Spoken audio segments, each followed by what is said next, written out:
Hello everybody, स्वागत है आप सबों का हमारे YouTube channel board prep point पे। आज का जो वीडियो है वो क्लास 10 से रिलेटेड चल रहा है और हमारा चल रहा है प्रश्नावली 7.2। इस क्वेश्चन को देखने वाले हैं। आज क्वेश्चन नंबर 7 को सॉल्व करने वाले हैं। और जो भी स्टूडेंट क्लास 10th में है ना, आपका जैक बोर्ड का जो एग्जाम है बहुत नजदीक है ना, आप जानकर अपनी एग्जाम की तैयारी करते रहें। और हम स्टार्ट करते हैं। क्वेश्चन देखिए क्या है आपका, बिंदु ए के निर्देशांक ज्ञात कीजिए। बिंदु ए के निर्देशांक ज्ञात कीजिए जहां ए बी वृत्त का व्यास है ना। ए बी क्या है आपका, ए बी जो है वो वृत्त का व्यास है जिसका केंद्र दिया हुआ है 2-3 तथा बी के निर्देशांक 1-4 है। समझिए फिगर से, है ना। क्या है, एक सर्कल दिया हुआ आपका, है ना। ये आपका एक वृत्त दिया हुआ है, हाँ। तो ए का निर्देशांक ए बी वृत्त का व्यास है। देखिए ये क्या है आपका, इसको ए, ये हो गया आपका बी। ए बी क्या है, वृत्त का व्यास है जिसका केंद्र 2-3 है। देखिए ये वृत्त का क्या है आपका, सर्कल है, केंद्र है ना। तो इसको आप मान लीजिए केंद्र को O, है ना। तो ये केंद्र कितना दिया हुआ आपका 2-3, है ना। और b के निर्देशांक दिया हुआ आपका, b का कोऑर्डिनेट दिया हुआ है, कितना है b का कोऑर्डिनेट 1-4 दिया हुआ है ना।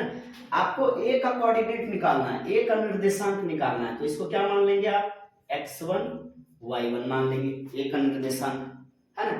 अब b क्या है आपका, व्यास है। ये जो वृत्त है जिसमें AB जो है व्यास है और O क्या है, केंद्र है। केंद्र है मतलब क्या, ये बीच में है, एकदम मिड पॉइंट है, मिडिल पॉइंट है। तो ये क्या है, देखिए दो बिंदु दिया हुआ है और आपका बीच वाला बिंदु दिया हुआ है ना। x का वैल्यू 2 दिया हुआ है और y का वैल्यू आपका कितना दिया हुआ है, -3 दिया हुआ है ना।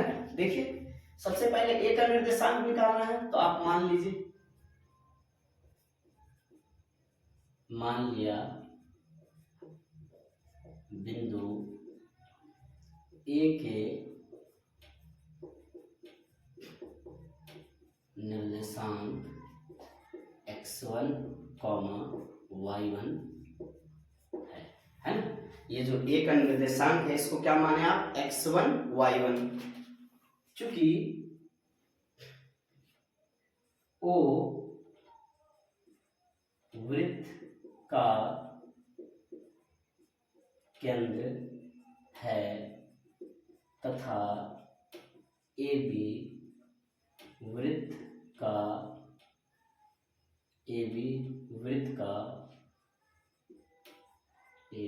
का व्यास है ना।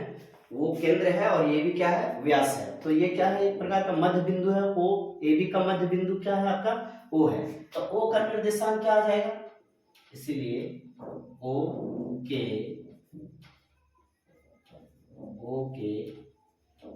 निर्देशांक, है ना। O के निर्देशांक x बराबर, देखिए क्या हो जाएगा, x के निर्देशांक ये निकालेंगे हम, x का क्या होगा, मिड पॉइंट का फार्मूला लगाएंगे, x1 + x2/2। तो x का क्या आ जाएगा, x1 + x2/2, है ना। अब यहाँ पे ध्यान दीजिए, x का निर्देशांक आपका दिया हुआ कितना है, 2 है। तो x का वैल्यू आप बैठा दीजिए 2। x1 देखिए, x1 क्या है आपका, x1 का x1 है, प्लस x2 क्या है आपका, x2 आपका 1 है, बटा 2, जिसका बटा कुछ नहीं उसका बटा 1। क्रॉस मल्टीप्लाई करेंगे इसको आप, तो क्या आ जाएगा, ये x1 + 1 बराबर 2 दूना 4, है ना। इसीलिए x1 बराबर 4, ये +1 है, उधर जाएगा क्या हो गया, -1, है ना। तो 4 में 1 घटा कितना आया, 3। x1 का वैल्यू कितना आ गया आपका, 3 आ गया। इसी प्रकार आप y का निकाल सकते हैं, है ना। देखिए y का निर्देशांक क्या हो जाएगा, y का निर्देशांक आपका हो जाएगा y1 + y2/2, है ना। ये y क्या है आपका, y का वैल्यू -3 दिया हुआ है, तो y का वैल्यू क्या आ गया, -3। y1 कितना है आपका, y1 आपका y1 है, प्लस y2 कितना है आपका, 4 है, 4/2। देखिए, है ना, जिसका बटा कुछ नहीं उसका बटा 1। क्रॉस मल्टीप्लाई करेंगे इसको, क्या आ जाएगा, y1 + 4 = 3 को 2 से मल्टीप्लाई कर देंगे, 3 दूना 6, माइनस का माइनस, है ना। इसीलिए क्या निकल जाएगा, ये y1 बराबर कितना आ जाएगा -6, ये +4 है, इधर आएगा क्या हो जाएगा -4, -6 और -4 कितना आ गया, ये -10 आ गया, है ना। x1 का वैल्यू कितना आ गया आपका 3 आ गया, और y1 का वैल्यू कितना आ गया माइनस आ गया। आपको निकालना क्या था, बिंदु ए का निर्देशांक ज्ञात करना है ना।